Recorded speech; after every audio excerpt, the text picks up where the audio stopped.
Welcome to the School of Imperfection. I'm your host, Mikie Crystal. Okay, today we're talking to Micah Walker, who's a San Diego-based former nurse turned coach, educator, and microdosing mentor, whose work centers on burnout recovery, mindset, and alternative approaches to personal growth. She's got a really interesting story, from being born and raised in a cult, in her words, escaping the cult to become a nurse, and then escaping that world to find where her heart really lies, where she now focuses on microdosing education, holistic wellness, and helping people rethink mental health, self-worth, and life direction. She also works with nurse coaches and entrepreneurs around business strategy and community building. So she's someone who is doing and leading by example, and she's a great person. And now a friend. I'm honored to say Mike is a friend now. So tune in. I really feel like there was no way to accept who I was being in the environment that I was in, because it was constantly shoved down my throat that everything about me was wrong, So I was this gay little skater girl, felt like I was kind of the black sheep of the environment that I was raised in, a very conservative, religious environment in Kentucky. And, dealt with a lot of depression myself that I don't think I really understood was what it was until later in life.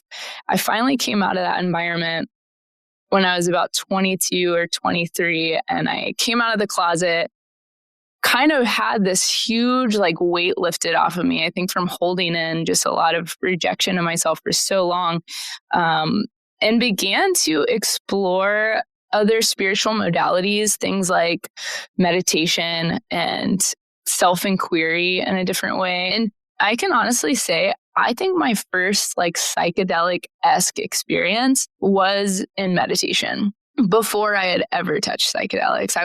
There was a time I was meditating in my closet, and I was fairly new to the practice, and I was listening to this song or chant. I'm not really sure what to call it, but it's basically the same chant over and over again. It's called the Devi prayer for anybody that wants to look into it. And I think the full version is about 40-ish minutes long, and it's literally just kind of the same chant over and over for 40 minutes. Right. So at one point you were just deep in it, because you were just sucked into this beautiful orchestrated chant. And I'm probably maybe 15 or 20 minutes in. I don't know. I had no concept of time, but I'm deep into the meditation, deep for me, for sure. And all of a sudden I feel myself getting kind of pulled out of my body, or I feel like I'm in this dark closet. So I feel like I go from in my body to in the dark closet overseeing my body, to over my house, to out of the planet, to out of existence. And all of a sudden I feel like I have this bird's eye view over everything, over time, over existence, over the universe. I feel like I was just given this bird's eye view, being sucked out of my body. And I felt so similar to how I did when I was talking about the first mushroom trip that I had, where I just felt connected to everything. It was this profound experiential insight that I am not my body. I felt that first before touching psychedelics in this meditation, where it was this deep understanding that there's something going on way bigger than me, way bigger than this meat suit that I'm in, way bigger than the religious environment that I grew up in, way bigger than any sort of worldview or belief system, way bigger than any past or trauma or family system, just so much bigger than any of it. And I truly think that was a huge part of my story, was experiencing that and beginning to kind of shape my worldview around that understanding that I am so much more than that. And not just because it wasn't oh, I feel like I know this now. It was no, I have experienced this. For some reason, I think that's one of the beautiful things about the use of psychedelics. Sometimes things that are knowledge through these experiences turn into knowing. It's not knowledge. It is deep knowing through experience. And I had that, and that shaped me in a lot of ways. There's a lot I could go into about the religious environment I was raised in. But that's certainly one of the things that I think changed me and gave me it was like a door opened to be like, here's another way of looking at the world. Right. They didn't mention this. The cult. Where did this come from? Yeah. Not at all. Yeah. And I began to use psychedelics. First, I started using psychedelics mostly just for fun. Shortly after that, I started going a little bit more introspective. It was fun and lighthearted. And then I went into a deeper understanding that I am connected to everything. Like, I am not just encapsulated in this flesh suit. I am so much more than that. And I'm truly connected to everything. And so that was kind of a huge, profound insight. It sounds really simple, but I think it was more of a feeling experientially than like a knowledge that came to me. I think it's something that I knew, but something I never quite experienced like that. And so shortly after, I really developed somewhat of an intrigue to psychedelics. And at the time, I was working as a nurse, and every day it was just getting harder and harder for me to show up. I was super discouraged with the fact that healthcare is essentially just a pharmaceutical-driven profit business model. And I really didn't feel good about that anymore. I didn't feel good about participating in that system. I didn't feel good about the way that as medical providers, we show up for patients. I felt like it had just turned into handing out pills like candy rather than helping people create true transformation through lifestyle changes, more holistic modalities, understanding nutrition, understanding things that you don't have to be reliant on for the rest of your life to like be better. And I think the reality is, as medical providers, we're not truly trained in those modalities. So I don't think it's necessarily the fault of the individual as much as the system as a whole is just set up to be really profit driven for these pharmaceutical companies. And I began to catch on to that. I began to feel into that. And I was really discouraged by it, really misaligned in it. And so I decided to leave. I decided to leave healthcare and start my own coaching company, Transform with Micah. And that's what I'm doing now. I'm working with people in one-on-one settings and in group programs to use the tool of microdosing and deep transformational mindset work to actually create sustainable change. For me, it resonates, and I think for a lot of people, where you have to do a job, like you got to make money. And a lot of people are stuck in this cycle of like, I don't know, I went to college, I'm in student debt, I have to do this job. Like I gotta, whether it's my parents' expectations. I feel that a lot, where sometimes I'm burnt out and I just want to jump ship. But sometimes riding that wave and getting through that storm is actually what I need. Yeah. So you never know. But when you tell your story about you knew you were misaligned and you jumped and you started this thing, like I'm sure that was a lot harder than that quick transition, like the story to like then to now. How did you get like the courage to do that? And like what really, like how did you get yourself from I'm stuck to now I'm really fully aligned? Yeah, no, I think that's a great question. To me, I hold to following joy over certainty, which I think being in other places in my life where I've had to do that, like when I left my environment, when I left that cult, that was really, that was all I knew for the first like 22, 23 years of my life was growing up in that environment. And I truly looking back, I didn't have a ton of interaction with like the outside world. I went to public school and everything, but it was kind of encouraged that most of our focus goes towards the group and like just having friends in the group and not really encountering a lot of things outside it. Cause God forbid we slip into sin by like encountering outsiders. And so, I think like a lot of it was me realizing I can't follow the things I know to be safe over the things I know that will bring me to life.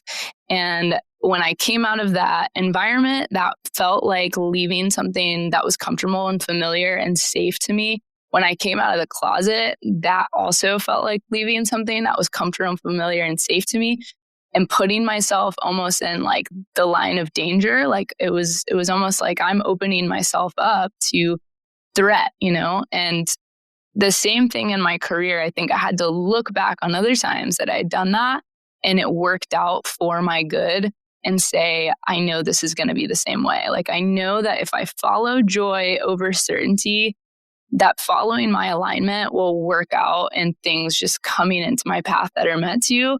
I really also hold to the idea that the things that are meant for us will find us if we follow our own alignment and if we follow joy. But when we're following certainty or we're driven by fear, those things don't get to find us because we're not on the path. So I think that was a huge part for me, was having to remember other times that served as evidence that when I do this, it works out. That makes a lot of sense. So how did you know that it was psychedelics? And is psychedelic therapy the right way to describe what you do? Well, I'm not a licensed therapist, and I will say that off the bat. What I do is I call it life coaching and microdosing mentorship. So not every client of mine engages in microdosing or the use of psychedelics. I also do deeper mindset work with people who don't have any interest in that, and that's fine too. But coaching is kind of primarily what I do. And I love to integrate psychedelics into that when it feels supportive, when it feels aligned, when it feels right for the client. Okay, so background as a nurse helped. And was it, I know that I want to do this, I know that I want to develop this sort of program, I want to be a coach, I want to use microdosing. Was it crystal clear at that moment when you took the leap? No, not at all, actually. To be honest, I always tell people, clarity comes with taking action. If you take action, the clarity will come. So for me, I just had to start taking action. Like, I had to be open to the possibility of doing something other than nursing. And as I did so, I think the clarity began to come. But how I started, I originally went into a program that was teaching nurses how to leverage their skills as nurses to begin their own holistic health coaching practice. So I actually thought originally that I was going to be going into holistic health coaching. Quickly learned that that's not what I do. Every time I was engaging with someone in these one-on-one coaching containers and they brought up some sort of health-related goal to me, every time what we ended up talking about was mindset. And so I realized, I don't think I'm a health coach, even though it was like also helping them make steps towards their physical health-related goals. What brought me to life, what I felt most aligned with, was the mindset underneath. And so a lot of the coaching that I do is actually deeper mindset coaching. But, again, like, that clarity didn't come until I was like taking steps and taking action and getting into these coaching containers. And then I really started thinking to myself, like, what are my biggest passions? Like, what have been the things that have been pivotal for me in my own journey, my own transformation? And how might I bring those into my coaching containers? And for a bit, it was a little bit, I didn't know how to approach it. We're in a weird kind of stage in the development of psychedelics in the mental health space, where a lot of it is not legalized yet. There are places that have decriminalized these things, and there are even some places that have legalized them. But for me, it's always been hard to know, like, how can I incorporate this and with where we're at in the legalization of some of these things. So at first I was reluctant. And then I was like, let me bring on some lawyers. Let's see what they think. And let's figure out ways that I can go about this in a way that has some protection, but I don't feel like I'm not getting to do what I really feel called to do right now. Can we talk a little bit about maybe the legalities, but also the findings? Because I think it's kind of out there in like the zeitgeist that, psychedelics are cool now. And like they're finding that it works for mental health. But do people really know, compared to typical antidepressants or anti-anxiety? I think it's definitely it's getting out there, and that makes me happy to see. I think also the more that it does come into the public eye, the more it pushes for different changes from researchers and also for people that are in charge of creating things like legislation and what gets legalized and what gets decriminalized and things like that. When nobody cares about something, that's not going to be something that's addressed. But the more people care and are saying like, hey, we really want you to explore this, we really want you to look into kind of the benefits that we're seeing here, then all of a sudden you start to see kind of some subtle changes over time. And I think people are waking up to, and maybe it's because, it started out with more recreational use. It's not like psychedelics are new. I mean, there was the whole wave in the 60s and 70s, and then so much propaganda got created around the, what was called harm or detriment of the use of psychedelics. I don't know if you ever saw that video of a guy who he's like, I just want you guys to be really clear that this is your brain. And he's holding up an egg and then he cracks it on a frying pan and throws it in. He's like, this is your brain on drugs. So there's a lot of propaganda like that, to feed people this narrative that your brain on these substances is going to be like a fried egg, which I don't even know what that means, but like that's certainly not what happens. In fact, what we've seen is maybe just the opposite of that, that you actually create more connections, that you create new pathways, that you kind of begin to open yourself up to enhanced neuroplasticity, which is essentially just the term used for the brain's ability to adapt over time. So the brain's ability to actually make changes. So instead of frying your brain, what they actually do is kind of bring it to life in a lot of ways, which is really interesting. And I think the more that people are not only having that come into their lives experientially, but as there's more research coming out around that, I think we are starting to see some changes. There are states like Colorado that have legalized some of these things. And I think primarily because we are seeing such a benefit in the mental health space. Like, it is wild how depression and anxiety and PTSD have gone through the roof. There's a lot of reasons for that. And we could talk about, how our food is made and the toxins in our environment, and how 90% of our serotonin is produced in our gut, and our gut health is shit right now. Like, we could talk about all that. But what is really neat is that psychedelics, I think, are coming into the mainstream for reasons of like seeing the benefit in the mental health space, and that being such a need right now in our society, and it being very clear that alternatives are just not working. Like SSRIs and anti-anxieties, even if they have a small benefit, it doesn't seem to outweigh the side effects that come with them. And I think people are really feeling that as well. So I want to be fair because I know someone who has started pharmaceutical anti-anxiety antidepressants and has noticed a big shift in a positive way.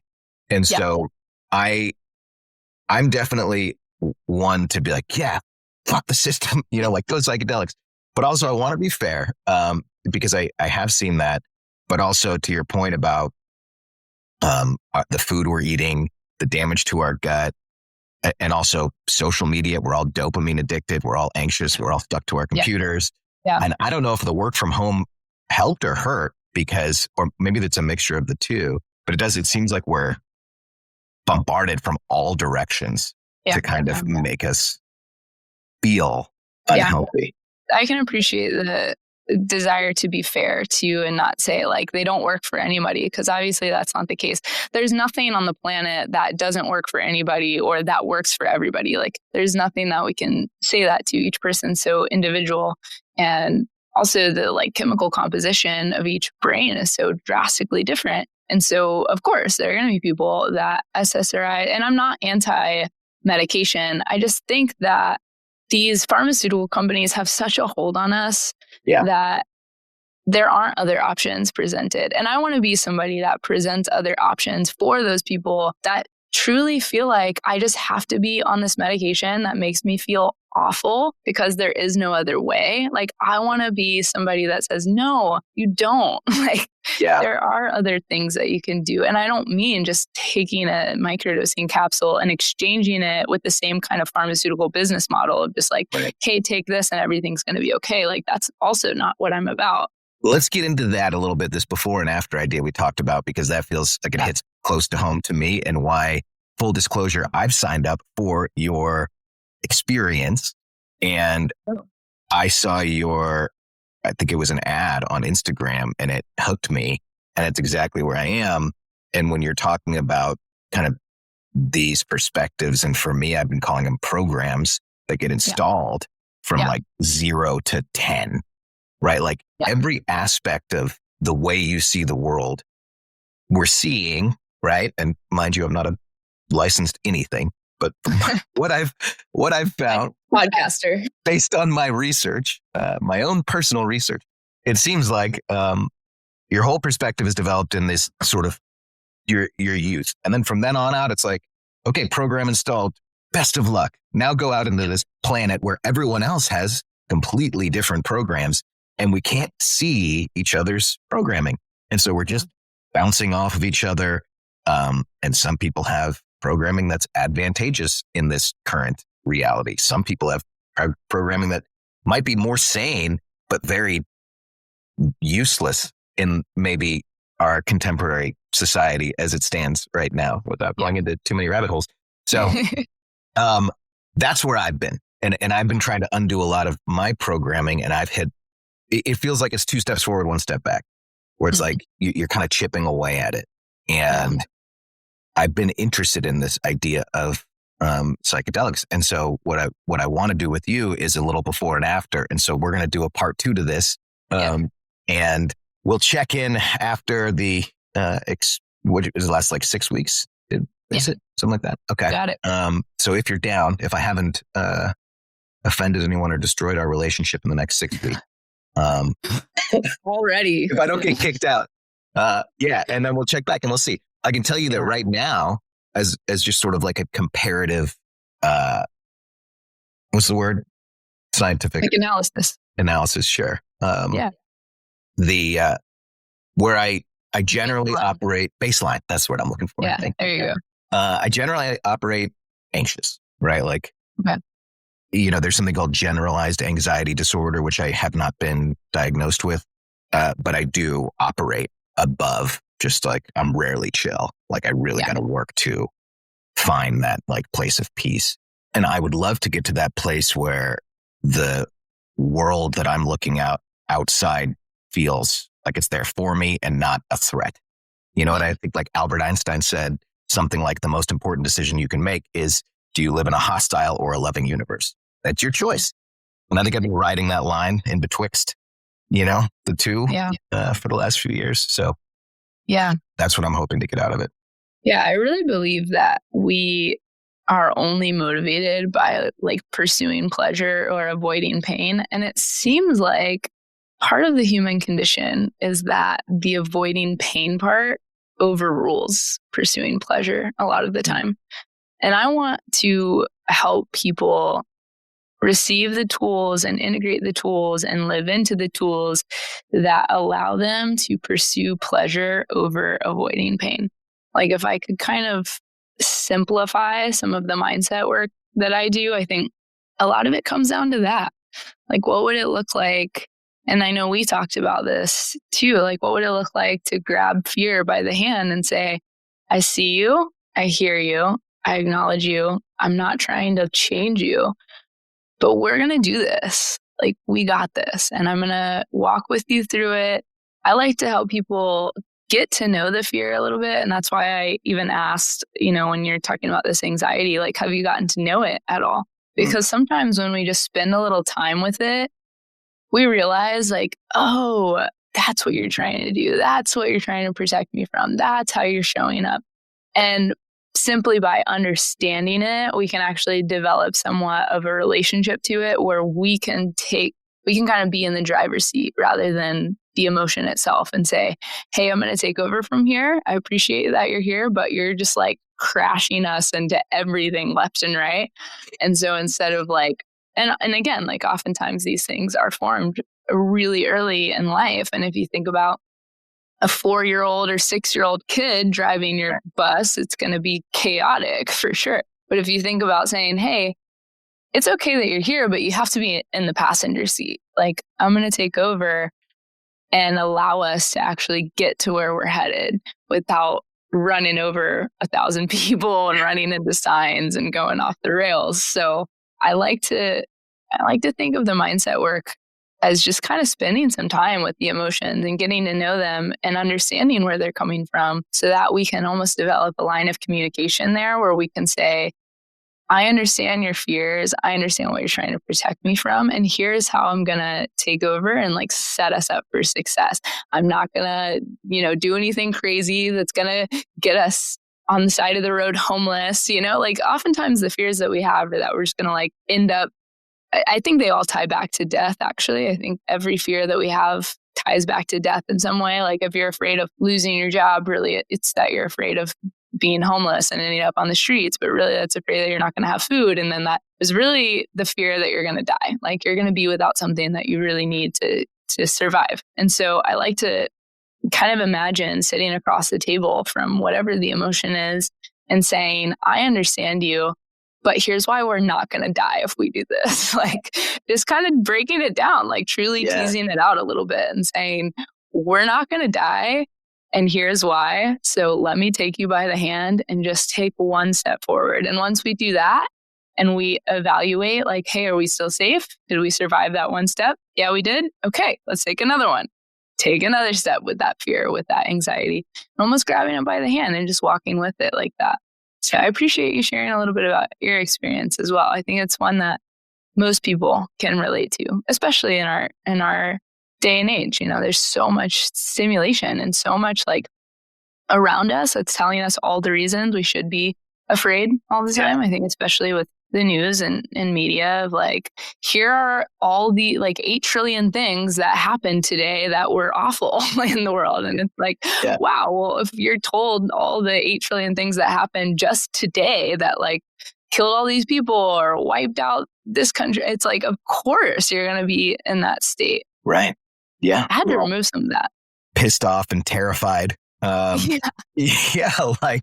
what did you say when we talked? You said, hold on, I wrote that. Fear is a vast ocean that's only 6 inches deep. I have that written on my wall over there. You said that. And it's so true because it all just exists in these scenarios, but it's not real. And I've never liked, there's like an acronym, fear is false evidence appearing real. And it's like, no, that's bullshit because I don't know. Yeah. Okay. Maybe, but how does that help me right now? Yeah. I like your metaphor better. It seems a little more useful. If we could see fear kind of like that, where it has a purpose, like it truly has a way of like at times pulling us out of things that we don't need to be headed towards. Like fear has been, I think, a part of it's an emotion that's allowed us to evolve as a species. It's allowed us to survive because we have an understanding of the things that could put us in danger or be a threat to us continuing on as a species. So in a lot of ways, it's been super helpful and like very relevant. And in other ways, it's not relevant and it's not helpful. And I think wisdom is the understanding of where it's relevant and where it's not, and being able to communicate when it's not relevant. Hey, you can sit down. You can sit this one out, okay? Because I'm good. I'm gonna move forward. So I think like in a lot of ways it makes sense to have somewhat of a like resentful attitude towards fear because it does keep us from so much of the things that we truly want and desire. And in other ways, it keeps us from things that could really be damaging. And just understanding how to differentiate that, I think, is gold. Like, I think that's where we can kind of develop that relationship. You know, I like to say that thoughts are truly like trains. I know there's the phrase like, I lost my train of thought. And I really actually like the idea that thoughts are like trains, because if you think of a train, it's like so loud and so obnoxious as it's passing by. And yet you can choose to like focus all your attention on that. And you can even choose to jump on that train and go wherever it's going, if you so please, you know? And then the other side of that is you can choose to let it be loud and let it be obnoxious for a second, to maybe like pause your conversation. And then as it passes, continue on, like revisit that conversation and say, okay, sorry about that. Anyways, yeah. So what were we saying? Like, if you really allow your thoughts to just be a thing that passes rather than attaching your entire identity to them, I think that changes everything. And so part of the program is about pattern disruption. It's about disrupting the patterns of our thoughts, disrupting the patterns in our emotional states, disrupting the patterns even in our habits. Because I personally think we kind of get into this loop where we have a belief that leads to a set of thoughts and emotions, which leads to a set of decisions and actions, which lead to the results that we get. And until we really change the belief, we will continue to get the same results, because that's where it really initiates. Like, it starts at the beliefs, which lead to the thoughts and emotions that we have tied to it, which lead to the decisions and actions that we take and we make. And when we finally get to a place where, like, I'm going to change this core belief that I have to step into something entirely different, all of a sudden you have a different set of thoughts and emotions. You make different decisions, you take different actions, and you get different results.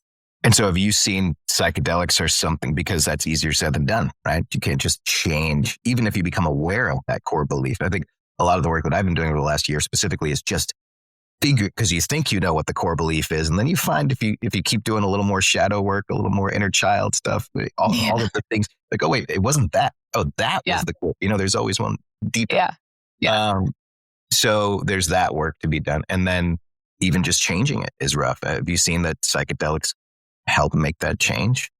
I have, yeah. And I think that, again, goes back to the idea that you're enhancing neuroplasticity. Like, you are truly getting your brain into a state. It is more receptive to change. It is more receptive to creating new connections. I don't know if you're familiar with Joe Dispenza and his work. For sure. Yeah, something that he says a lot is neurons that fire together wire together. If you continue to think the same exact things, or if you continue to say in the same exact emotions, those wire together, like, they get intertwined and they get locked in. And so using psychedelics as a way to start to kind of loosen the ways that those have really, like, bonded together, and eventually maybe be able to disrupt them entirely. I'm not saying that happens in a 6-week period, but I certainly think it's the foundation to go off of, to be able to say, here are the tools that I can begin to implement as I'm loosening some of those bonds and disrupting some of those patterns to create something new. And so, again, like, I don't think there's a silver bullet in any of this. Like, I don't think there's, like, some kind of quick fix. I think it's what is required is consistent, committed action, like just showing up and saying, I'm going to continue to bring my awareness to this. I'm going to continue to dig into it, to try to understand it more, to put in place the tools to create different thought patterns and emotional states and habits in my life. I want to be respectful of your time. So maybe we'll close on out with this question. And it is kind of your experience. I mean, you talked about being born in a cult.